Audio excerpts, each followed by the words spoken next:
iniciando mais um programa Fala Sério e eu gostaria muito de agradecer a sua audiência, entrando aí no seu lar, levando um programa de informações através das entrevistas que fazemos aqui com os nossos convidados. Vocês não sabem o orgulho que nos dá, não só a mim, mas a toda a equipe do programa Fala Sério, em fazer esse programa para vocês. O meu muito obrigado pela sua audiência. E a vocês das redes sociais, continue compartilhando, curtindo e incentivando esse apresentador a fazer esse programa para você. Obrigado a todos vocês. E o nosso programa de hoje é dedicado às políticas públicas de juventude. E para isso, o nosso convidado é o presidente da União Jovem Socialista e líder estudantil, Ian Ivanovic. E nós vamos falar sobre diversos assuntos relacionados à cidade de Manaus, ao estado do Amazonas e principalmente à juventude brasileira. Conheça um pouco mais da história do nosso convidado. Ian Ivanovic Leitão Furtado, 25 anos. Nascido em Manaus, Amazonas.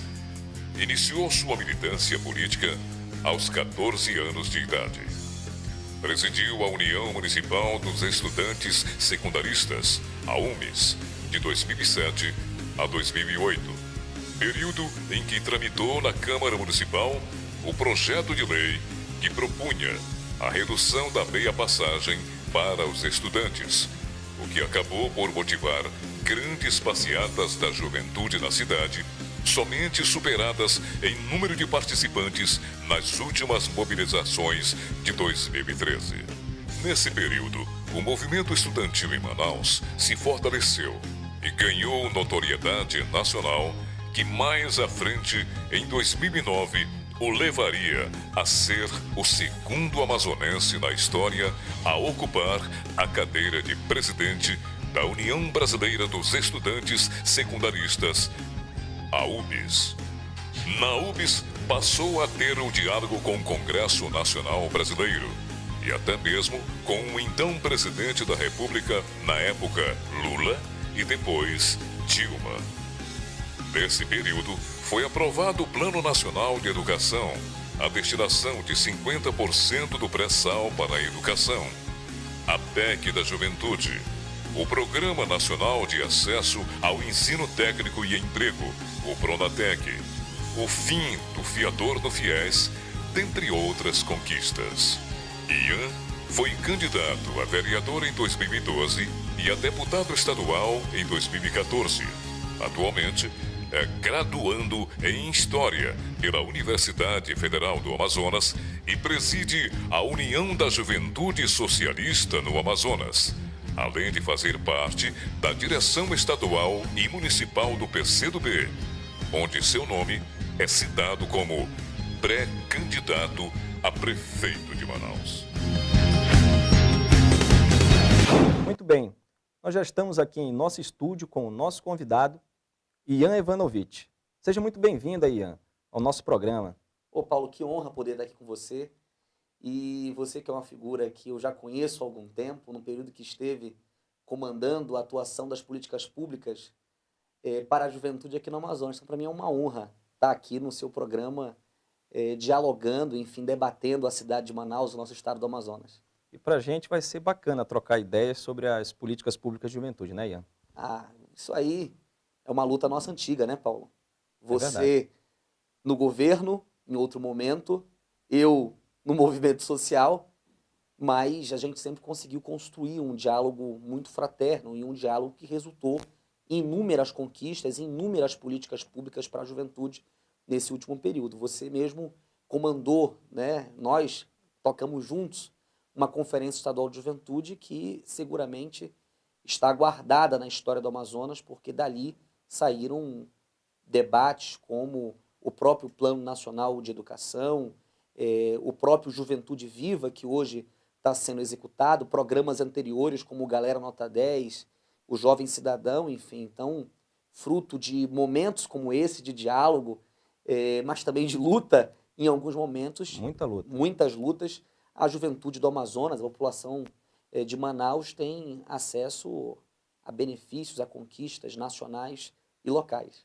Ian, você é militante do PCdoB há muitos anos. Iniciou muito jovem na política. Eu quero que tu conte um pouco da tua história, como iniciou a política na tua vida. Olha, eu comecei a atuar com 14 anos de idade. né, com muita disposição, porque compreendia que era preciso se organizar, era preciso mobilizar para poder transformar a realidade naquele momento da minha escola. Em Manaus, nós vivíamos o debate da mudança daquele bilhete, que era um cartão para pegar, do bilhete não, era um papelzinho para pegar o ônibus, e vivia essa mudança para o Smart Car, que é o cartão, né, que hoje nós temos.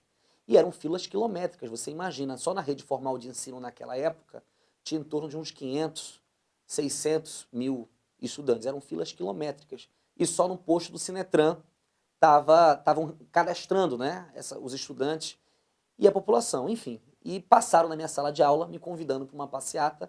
A minha escola era uma escola muito pequena, no centro de Manaus, e de cerca de uns 800 estudantes, eu fui o único da minha escola a ir participar desse ato. E de lá para cá eu fui presidente da União Municipal dos Estudantes Secundaristas, fui o segundo amazonense a presidir a União Brasileira dos Estudantes, candidato a vereador, candidato a deputado estadual. O partido, inclusive, agora aponta uma possibilidade de renovação radical com uma candidatura, com uma pré-candidatura à prefeitura de Manaus, mas sempre compreendendo, Paulo, que o que não pode ser valorizado é o projeto pessoal, mas sim um projeto coletivo, um projeto para a cidade de Manaus, um projeto para o Amazonas e para o Brasil. Agora, eu, quando decidi participar, participar ativamente da política aqui no nosso estado, eu comecei a partir da minha escola. Eu queria mudar a minha escola, eu queria que a minha escola tivesse ar-condicionado, eu queria que a minha escola tivesse professores bem remunerados, eu queria que a minha escola tivesse uma quadra poliesportiva. Foi aí que eu disse, vamos nos organizar para mudar a realidade da minha escola. E quando eu conheci o movimento estudantil já em Manaus, a partir da UMES, da União Municipal dos Estudantes Secundaristas, eu passei a compreender que era preciso não só mudar a minha escola, mas mudar a cidade de Manaus, que a gente precisava se organizar, precisava participar, precisava debater outros temas. Foi aí que nós começamos a dialogar acerca do passe livre para os estudantes, que naquele momento levou milhares de jovens para as ruas. Você pega as mobilizações do ano de 2008, Paulo, você lembra bem disso, só foram superadas agora em 2013, porque eram atos com 10, 20, 30 mil estudantes sem qualquer uma estrutura para garantir essa mobilização. Era uma mobilização que quase espontânea dos estudantes. E isso resultou na apresentação de alguns projetos de passe livre na Câmara Municipal de Manaus, mas naquele momento nós, por pouco, não sofremos um retrocesso, que era o fim da meia passagem. Nós tivemos até mesmo que invadir. Eu lembro perfeitamente desse momento, Ian. E é importante que a gente possa falar, até para que os telespectadores possam entender. O movimento estudantil se uniu, foi à Câmara Municipal em plenário, e lá houve mais ou menos vamos chamar assim, uma guerra, entre aspas, contra os vereadores que queriam retirar a meia passagem. Se eu não me engano, à época, tiveram balões com tintas amarelas, outras, não sei se foi com ovos jogando na Câmara, houve uma grande manifestação e isso a sociedade reprovou no sentido de poder depredar a Câmara Municipal. Eu quero que tu tenha a oportunidade de explicar para os nossos telespectadores o porquê que teve que chegar a este momento, porquê que teve que chegar a estas atitudes para que pudesse ocorrer a manutenção da meia passagem. Então, nós, como você disse, tivemos que ocupar a Câmara. E ocupar a Câmara, é bom que se diga, no dia 23 de dezembro. Os vereadores de Manaus votaram em primeiro turno a redução da meia passagem no dia 23 de dezembro, no momento que as escolas não estavam mais funcionando e quase mais nenhum órgão público. Eles colocaram, inclusive, para votar naquele momento, porque, em tese, a sociedade de Manaus estaria desmobilizada. Já no segundo turno, não. No segundo turno, as aulas já haviam retornado e nós tínhamos decidido o seguinte: nós vamos defender a meia passagem a todo e qualquer custo. Haja o que houver. Haja o que houver. E se você me perguntar se eu me arrependo, eu não me arrependo. Porque nós temos cerca de 700 mil estudantes hoje, na verdade mais do que esse número, que são beneficiados pela meia passagem e que seguramente, se nós não tivéssemos tomado aquela decisão radical naquele momento não teria meia passagem. E parte significativa desses estudantes, eu ouso dizer, a maioria desses estudantes não estariam em sala de aula por não ter esse benefício. Agora, aquilo representou um momento, uma intensidade da luta política. Eu, quando ocupei lá a presidência da Câmara, e é um momento histórico, na República, na democracia, porque isso só aconteceu uma vez. E estava em todos os jornais, foi capa de jornais à época. Saiu na retrospectiva de todas as emissoras a nível nacional. Foi um momento muito simbólico, porque ali alguns estudantes assumiam a posição dos vereadores. E quando nós assumimos ali temporariamente o controle da Câmara Municipal, não era com o objetivo de agredir os vereadores, não era com o objetivo de atacar os vereadores, mas era com o objetivo de dizer: vocês foram eleitos para representar a população de Manaus e para propiciar coisas boas e não retirar direitos. Agora, no calor da emoção, existia um conjunto de estudantes, era um movimento muito amplo, muito amplo. Existia um conjunto de estudantes que levaram balão de tinta, que levaram, enfim, e que acabaram jogando contra os vereadores. Se você perguntar a minha opinião pessoal, eu não concordo, porque na democracia você tem que valorizar o diálogo, o bom debate. Agora, é bom que se diga, quem cometeu o primeiro ato de agressão contra a cidade de Manaus e contra aqueles estudantes foi a própria Câmara Municipal. A Câmara trancou seus portões. Nós queríamos o diálogo. A Câmara não foi invadida à toa. Ela foi invadida porque ela estava fechada. Dica de passagem, só se invade aquilo que está fechado. E a Câmara, que é um espaço de diálogo, a Casa do Povo, jamais poderia ser trancada. Foram passadas correntes com cadeados naquele momento, o que impedia o diálogo. Então, a única forma dos estudantes serem ouvidos naquele momento era a gente radicalizar, ocupar aquele espaço para poder garantir o final dessa luta. Essa foi uma das grandes vitórias com você à frente da UMES, Sim, não é verdade? E nós conquistamos naquele momento a manutenção do nosso direito e hoje a luta pelo passe livre segue. Só que com um detalhe, naquele momento não havia nenhuma cidade do país com o modelo de meia passagem que nós tínhamos, mas também não havia nenhum projeto de passe livre como nós gostaríamos. Hoje você já tem na cidade de São Paulo, você já tem no Rio de Janeiro, que aí é um pouco anterior, mas era num formato que nós não defendíamos, porque era só com a farda.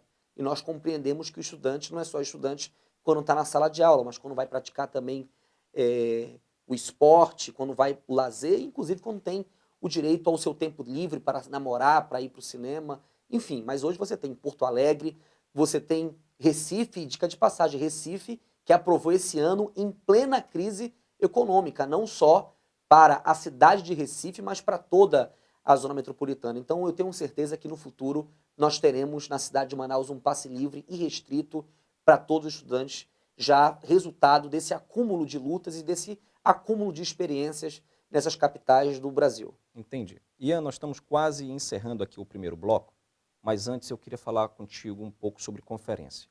Aqui no Amazonas, nós, jovens, realizamos, junto com o governo do estado à época, a primeira com o governador Eduardo, a segunda com o governador Omar, realizamos as duas maiores conferências que o Brasil já viu. A Conferência Estadual de Políticas de Juventude do Amazonas tratou, junto com a sociedade civil, o diálogo para que a gente pudesse colocar as propostas para os segmentos juvenis. E você participou ativamente disso, assim como vários partidos, vários movimentos sociais, e foi um verdadeiro sucesso. Esse ano, nós vamos ter a terceira Conferência Nacional e você teve o privilégio de poder agora ser um dos coordenadores do governo federal na região norte. Eu quero que tu passe para mim como é que está esse trabalho da realização da terceira conferência e logo em seguir eu vou te fazer uma pergunta sobre o que está acontecendo no governo federal com a saída da Secretaria Nacional de Juventude para que a gente possa explicar para os nossos telespectadores o que está acontecendo hoje com a juventude brasileira. Paulo, nós estamos construindo um trabalho em todos os 7 estados da região norte. A conferência já aconteceu, a conferência estadual, o evento em si, no Amapá e aconteceu também no estado do Amazonas. Essa semana nós estamos finalizando a realização das conferências estaduais, que tem sido um bom momento de balanço, que vejam só, na nossa época em que nós estávamos na ponta, nós estávamos construindo essa estrutura, a base das políticas públicas para a juventude no Brasil. E é bom que se diga que anteriormente não existia. Existia de forma muito primária, mas não existia um Conselho Nacional de Juventude, não existia uma Secretaria Nacional de Juventude, nós construímos. E o Estado brasileiro, os estados brasileiros não existiam as secretarias ou os órgãos Sim. de juventude, né? Foram crescendo a partir do governo Lula, que em 2005 criou a Secretaria Nacional Sim. de Juventude, institucionalizou a política pública de juventude nacional. Então nós construímos essa base.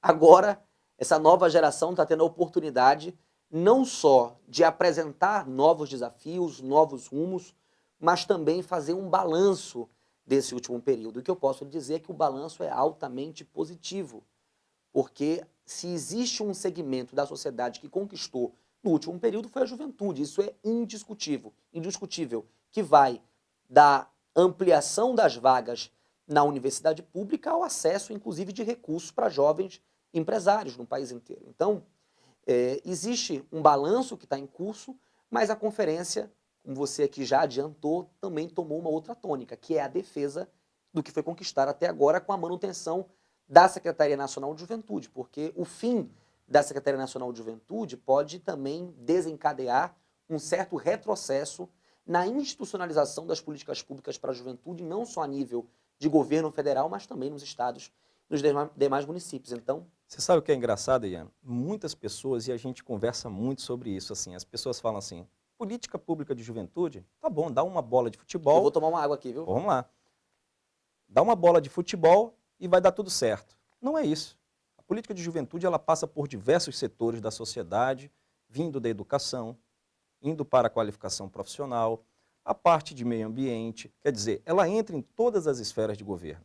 E uma Secretaria Nacional de Juventude que trabalha de forma interministerial no governo federal é muito importante para que os estados brasileiros e os municípios brasileiros possam se configurar trazendo essas políticas para os municípios e estados a fim de dar o protagonismo juvenil para essas pessoas que tanto precisam do apoio social, como é o caso do programa ProJovem Urbano, ProJovem Adolescente, ProJovem Campo, entre outros programas aí que nós temos como Segundo Tempo no Ministério do Esporte. Vai me ajudando aí, Ian. Quais são os outros? Você tem o Pronatec, você tem o próprio Minha Casa Minha Vida, que chega a atingir uma parte da juventude brasileira, você tem o Cultura Viva, você tem, enfim, Paulo, são tem diversos programas. Inúmeros. Diversos programas. Então é muito importante a valorização da juventude e a manutenção da Secretaria Nacional de Juventude. E no próximo bloco, no início do próximo bloco, nós vamos conversar um pouco sobre Secretaria Nacional de Juventude.